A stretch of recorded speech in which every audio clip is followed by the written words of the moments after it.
Hi, I'm Elizabeth Crow, the Executive Director of the Kentucky Environmental Foundation. If you're watching this video, it means that you made a generous donation to support KEF's work for a clean environment and a safe, healthy communities. Thank you so much for your support. Together, we're building a future that will allow us to breathe clean air, drink clean water, and live free from the fear of illness from toxic chemical contamination. We know you share these values and hope you'll encourage others to support KEF's work as well. As a thank you for your donation, Kentucky author Silas House has made his own generous offer to read for you a never-before-read in public short story. After Silas reads, we'll hear some great fiddle tunes from Berea's own Deborah Payne. Sit back and enjoy, and again, thank you very much for your support.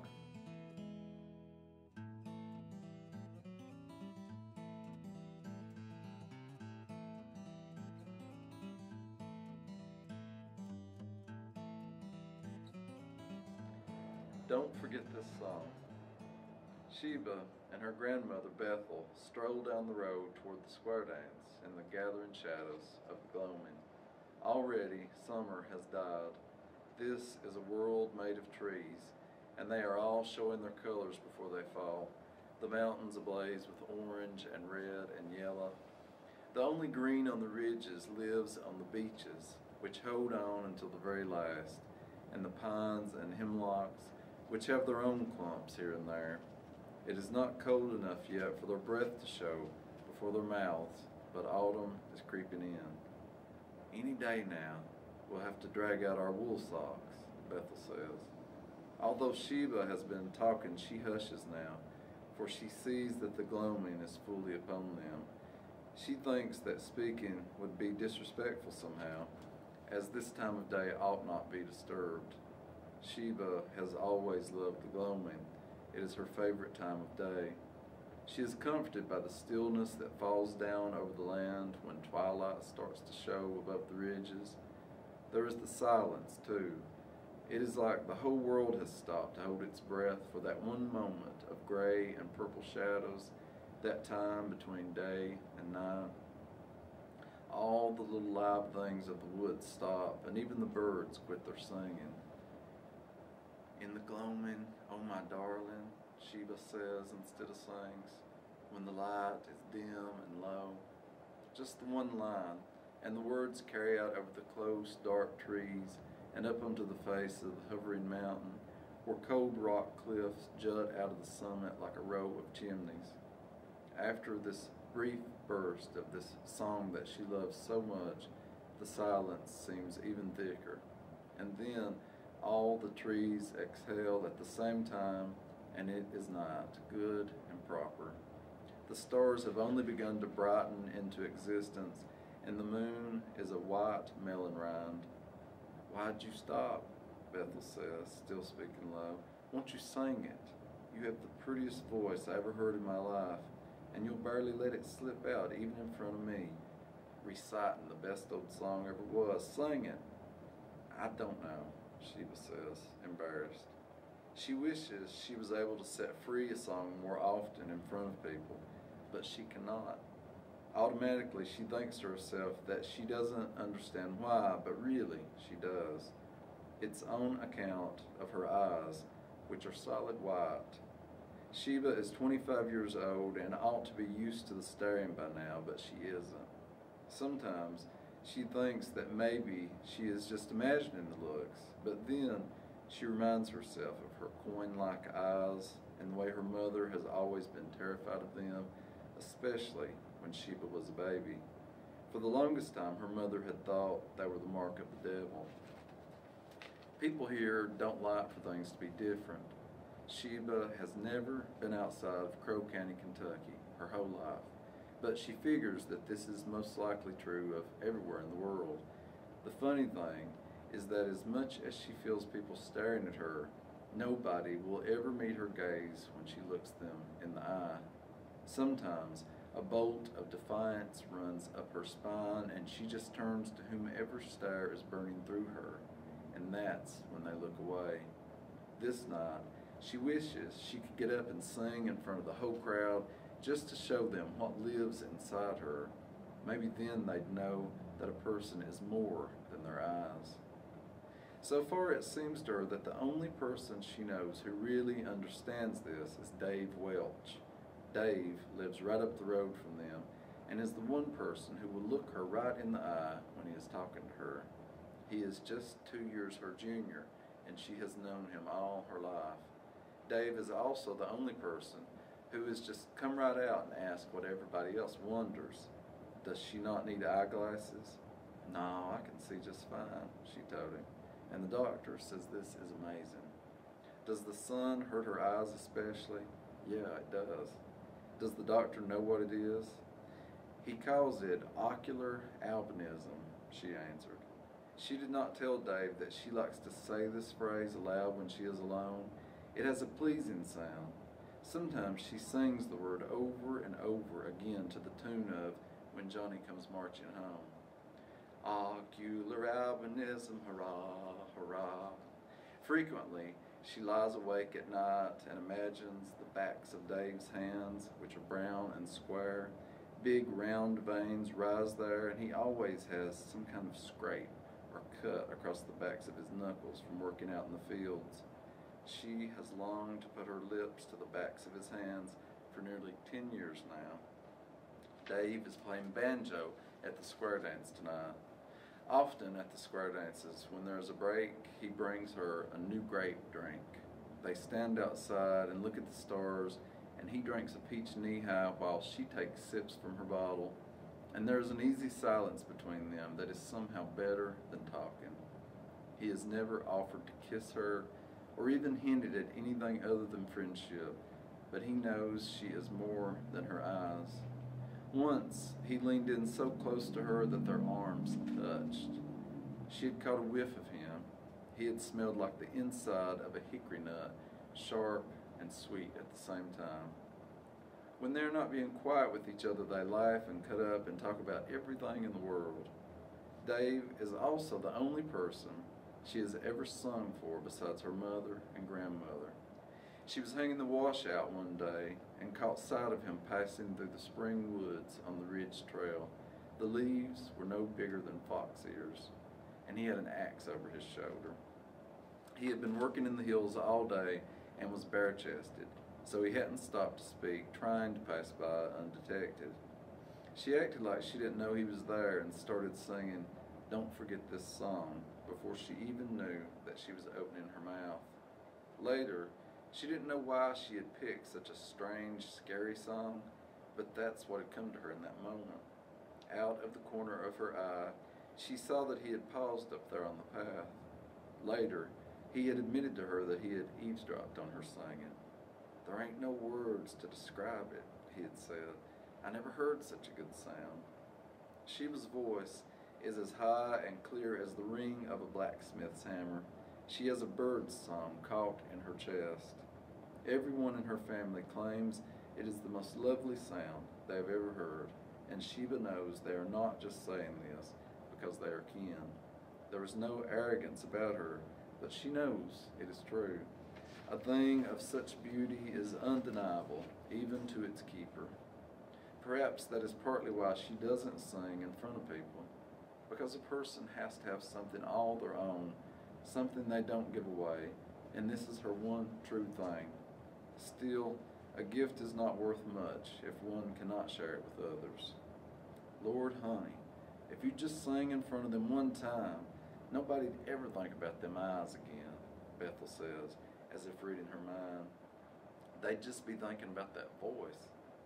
Bethel is primping already, patting her pin curls and smoothing her dress while she talks. Bethel is nigh on 60 years old, but is the most popular woman at any of these dances. Even at her age, she is still lean and beautiful, and most importantly, she is wild as a buck deer. If she weren't so old, she'd be a complete scandal. Sometimes she even goes outside to drink with the men. She smokes and leans back her head to laugh, showing her tonsils, and when she's hot, she unbuttons the top 2 buttons on her dress and takes one of the church fans and shakes it in the air over her cleavage. People are always saying that she is a sight, but everyone thinks the world of her. That's just how Bethel is. People can't help but love her. Bethel is nothing like her daughter, Sheba's mother, who won't leave the house and won't admit that Sheba's father is never coming back. He ran off to the log camps in Waynesville when Sheba was just a little thing, not even 5 years old, and they haven't heard a peep from him since. He's rumored to be working with the National Park crews down in the Smokies, cutting the roads up to Clingman's Dome now, but Sheba nor her mother have laid eyes on him. Sheba doesn't care, although some 20 years later, her mother cannot get over it. She just reads her Bible and falls down praying at unexpected, inopportune times. She'd absolutely die if she knew Sheba and Bethel were attending the square dance. They always tell her they're going to a camp meeting or a brush arbor service somewhere. Since she won't leave the house, I'm too shamed over your father going off, she says. She never knows the difference. Bethel says it's not wrong to lie because a square dance is much like church anyway, but way more fun, Bethel always says, laughing, and twist up a cigarette as they leave Sheba's mother leaning on the porch post, looking out on the cove as if it is an endless sea of trees. As they reach the crest of the ridge, a whippoorwill calls out. Lord, listen to that, Bethel says. Lonesomest old song I ever heard. Sheba knows this bird's song is lonesome, but it's beautiful too, the sound of pining. Everyone says how the bird is calling for its mate, but Sheba doesn't think so. She believes the whippoorwill is mourning life, period, the beauty and hardness of it. No, he's not calling for a loved one. The whippoorwill's call is the way she feels inside all the time, a tangle of anticipation and stillness. She loves that the bird can't help but let out this song, yet every call is preceded by a short stumble of hesitation. She stops right in the middle of the narrow dirt road and waits for him to call again, although Bethel is moving along faster now that they are nearing the schoolhouse where the dance is happening. Within 2 or 3 steps, Bethel is lost to the gathered darkness, and Sheba might as well be all alone with the trees and night birds. Whip, for Will, he calls again, and Sheba feels an overwhelming urge to answer him. She cups her hands to her mouth and starts to return his own song to him, but just as she is about to, there is a rush of wings and a simultaneous flutter of leaves, and she knows that the whippoorwill is flying right past her, so close that she can feel the wind of his passing on her face. She fancies that she can smell him, his scent dark and musky, like the underside of an old tree limb when you turn it over, rotting on the ground. This feels like a blessing. Sheba! Bethel's concerned call from down the road. What are you doing, girl? Sheba puts her hands to her cheeks as if dashing water on her face and takes a deep, shuddering breath. A wind, no more than a stirring of air, laces through the leaves, and above the trees the moon is striped now by thin fingers of black clouds. Anything seems possible. Change can come quick as clouds moving in, as quick and sudden as the gloaming slides in between day and night. Sheba runs to catch up with Bethel, who is just a black figure standing with her hands on her hips down the road. Sheba can see the orange dot of her burning cigarette where Bethel's mouth ought to be. When she catches up with her grandmother, Bethel rushes them along. She is stepping lively now, for she can hear the sounds of the dance below. Bethel loves nothing more than to dance, and she's good at it too. Everyone, even the real young men, fight over who is going to partner with her. There is a sawing fiddle and Dave's clucking banjo, which is louder than any of the other music, and the strum of a guitar, the voice of the caller. Down the center, cast off. Sheba knows they're doing the Virginia reel. She and Bethel can even hear the stomp of feet on the schoolhouse floor and the low voices and high laughter of all the people who are gathered outside, smoking and drinking from bottles and jars. This clamor drowns out all the real noise of the woods that has risen up with darkness. Sheba looks back, but can no longer hear the call of the whippoorwill. He is left to his own loneliness. As soon as they go in, someone offers his hand to Bethel, and she takes it, joining the square dance without missing a beat. Sheba stands near the edge of the dance floor, but instead of casting her eyes down, she looks right out at the dancers, and their pleasure makes her so happy that she laughs out loud. Her joy is lost to the music, but this sensation fills her, lifts her, and she believes that tonight she might be able to do anything at all. Tonight, she might be able to break free. The boys are on fire with Chester sawing away on that fiddle, and Crawdad bent low over his Gibson, his head bobbing a little to the beat, and Dave making that banjo talk. She stops as if her feet have been nailed to the floor, watching his right hand as it has its way with the banjo, his long middle finger pulling out each cluck and pop, his thumb shaking on each beat, the zooming left hand up and down the fingerboard. Right now, Dave looks up from his banjo long enough to meet her eyes, as if he has felt her gaze burning into the top of his head. He nods at her, and she sees a little smile play across his lips. Just as the song ends, Sheba drifts back down to herself and realizes that she has walked up behind Dave, and now she is leaning over and whispering into his ear, and then she is walking out in front of the band, and they are playing the song she has loved for so long, the song she has heard the Carter family sing on the radio so many lonesome nights. She knows that as of now she is leaving those still evenings behind her for good, forever. A change has to start somewhere. She looks out into the crowd, some of whom are dancing and some of whom are watching her, and she opens her mouth to sing. The words flow out of her like a river, like light. She feels that her voice is not only coming out of her mouth, but it is also shooting out of her fingertips. Sometimes, when a song hits her like this, it is all she can do to keep from floating right off the floor. The words are so good. Sheba clenches her hands shut and open, her fingers curling into her palms so that her nails bite into the skin. But her hands are tough and it doesn't hurt. It is the kind of feeling she cherishes, one that reminds her she is alive, and it makes her sing harder and with even more feeling. She has felt the power of music before, but never like this. She has faced them. She has laid herself bare. So now she can close her eyes and feel the words even better, each word like a slow, perfect explosion of fireworks in her mind's eye, like a wound healing, the skin stiffening and living and fixing itself. I heard the birds singing, out among the leaves and hills, and all the birds, my darling, were singing of you. She keeps singing, and she realizes the change that has come over her. She feels like an altogether different woman. Although she has been singing since she was a little child, she has never felt this taken aback by a song before. She has never just gone absolutely, completely out of her body and given herself to the music.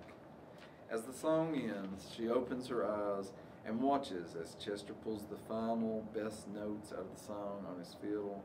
In that moment, she realizes that everyone is clapping.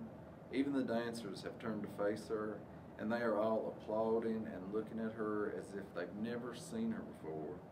Sheba thinks to herself that maybe she was the one who always saw herself a certain way instead of them. Maybe they've just been waiting for her to join in the square dance all this time, instead of lurking in the shadows with her arms folded, her head cast down. Sheba glances back at Dave, and he mouths, "Take a bow," with a big smile in his mouth and in his eyes. He nods at her, and although his voice is lost to the applause, she knows he is saying, "Go on." So she bows. Tonight, she has become a part of the song itself.